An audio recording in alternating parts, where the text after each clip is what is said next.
Hi friends, అందరికీ welcome back to our channel తను పప్ప డైలీ వ్లాగ్స్. బెంగళూరుకి ఏమైందో ఏమో తెలియదు, 1 వీక్ నుంచి ఫుల్ వర్షం పడుతుంది. ఈవినింగ్ పిల్లలు ఏమైనా తినడానికి చేయి మమ్మీ అని అడిగారు. దానికోసం అని చెప్పేసి ఆనియన్ పకోడీ వేయడం కోసం ఆనియన్స్ చిన్న చిన్నగా చాప్ చేసుకున్నాను. చాప్ చేసుకున్న తర్వాత వీటిలో కొంచెం ఉప్పు వేసి మంచిగా ఆనియన్స్లో వాటర్ దిగేంత వరకు ఈ విధంగా మంచిగా మిక్స్ చేసుకుంటే ఆనియన్స్లో వాటర్ వస్తుంది.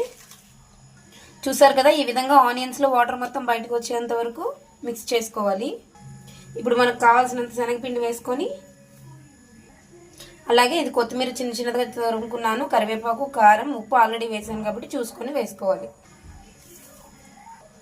ఈ విధంగా మిక్స్ చేసుకొని, ఆల్రెడీ ఆనియన్స్లో వాటర్ వచ్చింది కాబట్టి కొంచెం వాటర్ పోసి మిక్స్ చేసుకోవాలి.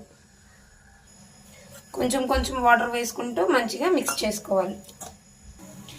ఆయిల్ ముందుగానే హీట్ చేసుకున్నాను. ఇప్పుడు ఈ విధంగా చిన్న చిన్న కొంచెం కొంచెం తీసుకొని ఆయిల్లో ఈ విధంగా వేసుకుంటే ఎంతో టేస్టీగా ఉండే ఆనియన్ పకోడీ రెడీ. బయట వర్షం పడుతుంది, మంచిగా ఆనియన్ పకోడీ వేసుకుని తిందాం కదా. వేడివేడిగా ఆనియన్ పకోడీ రెడీ. మా పిల్లలు టీవీ చూస్తున్నారు, అమ్మ అయిందా అయిందా అని చెప్పి అడుగుతున్నారు. ఇప్పుడు వాళ్ళకి ఇచ్చేస్తాను. బాయ్. మీరు కూడా ట్రై చేయండి.